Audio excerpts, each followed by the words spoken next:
Wholesale prices, premium service. This is Excuse the Nuisance.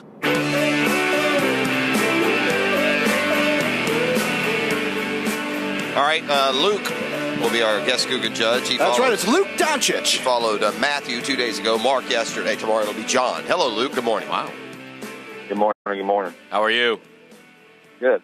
All right, tell Luke what he's winning. Luke, for his part, is going to make his way down to Daytona in July. He's getting himself a family 4-pack to the Coca-Cola Firecracker 250. That's on Friday, July 6th, down at Daytona International Speedway. Also, keep listening for those trivia questions and your cue to hit the text line with a chance to win tickets to the Coke Zero Sugar 400 that following Saturday, July 7th.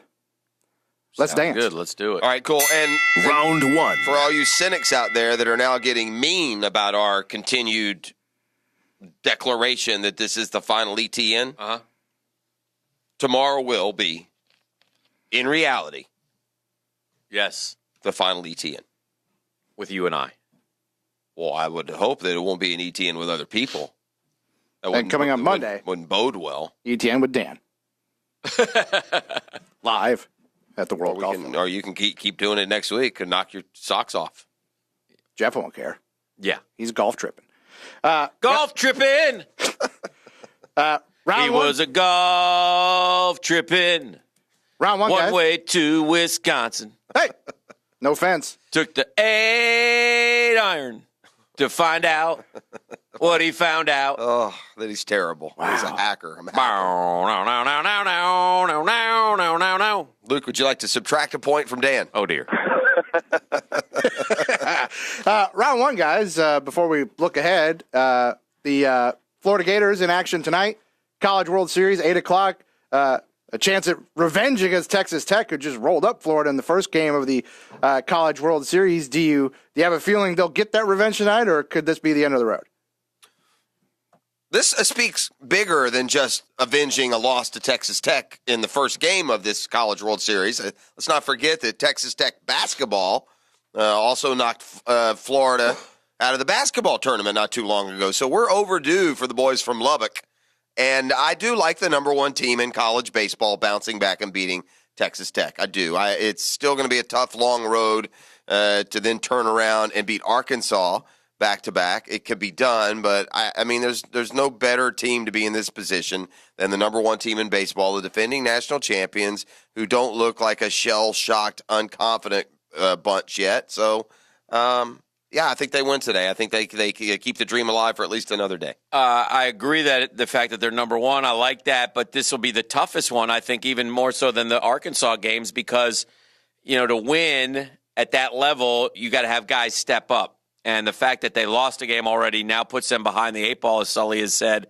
And so last year, they don't win a national championship without the kid Tyler Dyson coming out of really nowhere and pitching stellar baseball for them in the College World Series. They're going to need that from freshmen tonight. That's an awful lot to ask. I like their chances more so if they can win tonight than I do tonight because we can get back around to Singer and Kowar. So this is a big one, and I'm hopeful that the starting pitcher can step up because if he can't and Texas Tech jumps up on him 4-5 runs early, I'm not sure that Florida's hitting the ball that well that they can come back. Winner Dan. Leftwich is on fire tonight. Round two. Round two, guys. The NFL training camp's still a few weeks away now. We're in the off period, but ESPN's merry band of NFL reporters identified one guy on each team who is on the bubble to get cut either during or after training camp, and identified for the Jags, I would assume by D-Rock, is our guy not cut like Dan, is Jeremy Parnell, a guy who scares Dan to death. Do you agree with that notion that Parnell is the most likely cap casualty for the Jags, or would you go elsewhere? I think that's D-Rock having to come up with somebody. I don't think in any way, shape, or form Jeremy Parnell is going to get cut. Who's going to take his place at right tackle? The rookie? I mean, I don't think in any way, shape, or form if Jeremy Parnell does get cut, and there's a problem, a big problem. So, no, I don't agree with that at all. Well, and look, you scratch the surface here, but Truth is, last year they decided to cut Jerry. You didn't hear the story? No. It was last year, middle of the year, they decided to cut Jeremy Parnell. They went down to the locker room. They saw that countenance sitting there in his locker, and they couldn't find anyone brave enough to go tell him. So, yeah, that's why he's still on the team and will continue to be on the team. There's no one man enough down there to walk down the hall, look Jeremy Parnell in those big steely eyes and say, big fella, we're cutting you. Winner Jeff. Round 3. Sometimes you got to go with the facts to get the answer. It's tough. Did not know that. Yeah, Facts matter, Dan. Go a little deeper than opinion and layer a couple of facts in. Gotcha. It helps me. Gotcha. You are fake news. Thank you. Round 3, guys. The Thank you, Mr. President. shifted gears. The NBA draft is tonight. Yes, it is. We're expecting DeAndre Ayton to go number 1. It appears that all I arrows believe it's Aylin. are all pointing that way, that the Arizona big man will stay in the desert and go to the Suns. But is there a guy up there at the front end of the draft that, has your eyes up like I do not want? Is there a red flag guy for you that you think is more bust than anybody else? Well, here's the deal. And in fairness, the guy that I don't want now is the guy that everyone loves, and that's the Jaren Jackson from Michigan State. But that's kind of been the one that I think all three of us have kind of pointed to. I know you guys don't want Bamba, but, man, I just watched another feature on Bamba this morning. He's working on his three-point shot, and I know you can edit for time, but the guy just knocked down like 5 in a row all net. So I think Bamba's ceiling makes him intriguing for any team, and I wouldn't be disappointed if my team took him. It's a good question for us because all our teams pick high. Picking number 3, I mean, you're going to have to go deep down that list until I find somebody I don't want, and at 3, that's not going to happen. But if you're going to force me to say who's the one guy included in that list I wouldn't want, it would be Bridges from Villanova. I mean, I think he's just kind of a guy, and he's in just about everyone's top 10. Yeah, I'll stand by what I said. I watched Mo Bamba against in the NCAA tournament. I wasn't that impressed. He looks like he's going to score 8 or 9 points a game in the NBA and get 7 or 8 rebounds and have 4 block shots. If you want to waste a top 5 pick on that, good luck to you. It doesn't. Listen, Joakim Noah was far more advanced than Mo Bamba and had success in the NBA. He was the NBA Defensive Player of the Year. What did that bring the Bulls? I mean, you need difference makers. So I'm crossing Big Mo off my list. Winner Dan. Round 3. The difference is Bamba's like 18, and Joe stayed the whole time. Round 3, guys. Jeff's beloved Atlanta Hawks as he dons the T-shirt.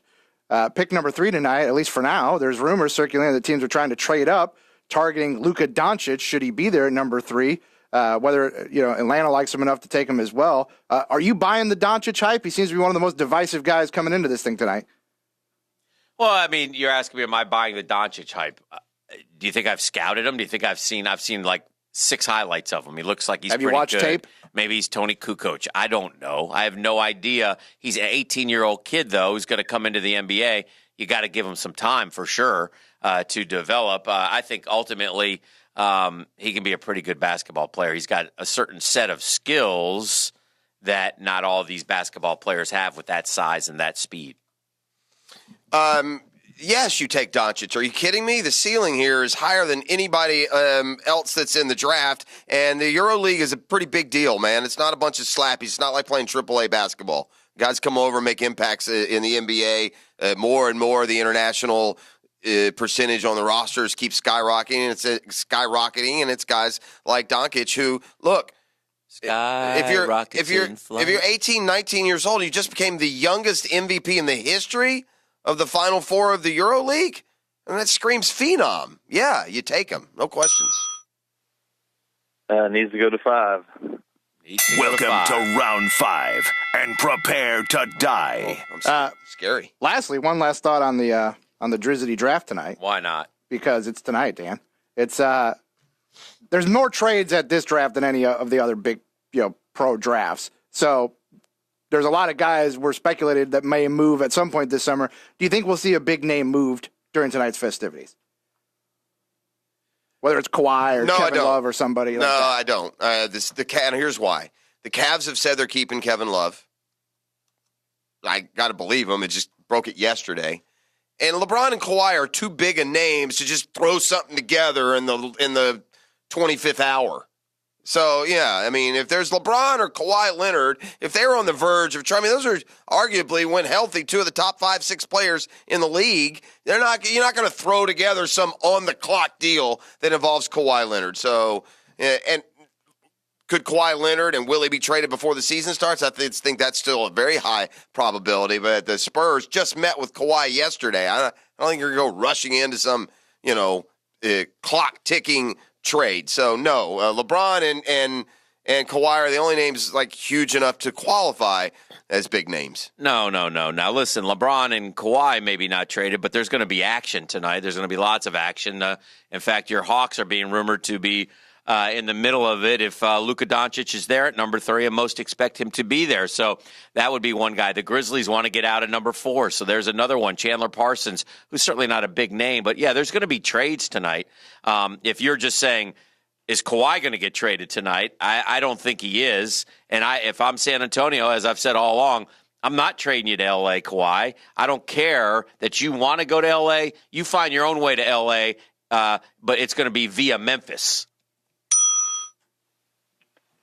Winner Dan, there is going to be some action tonight. That's what I'm talking about. Yes, sir, Luke. Yes, sir. Jimmy Butler got traded last year. Playing injured. Got her done. Playing hurt. Woo! Bandaged up. Yeah. Dan, That's right. Are you supposed to be drinking with that injury? Well, I got to stay a little bit. What the doc doesn't know won't hurt him. Exactly. Speaking of docs, Doc Kevin Murphy. next. Fireball.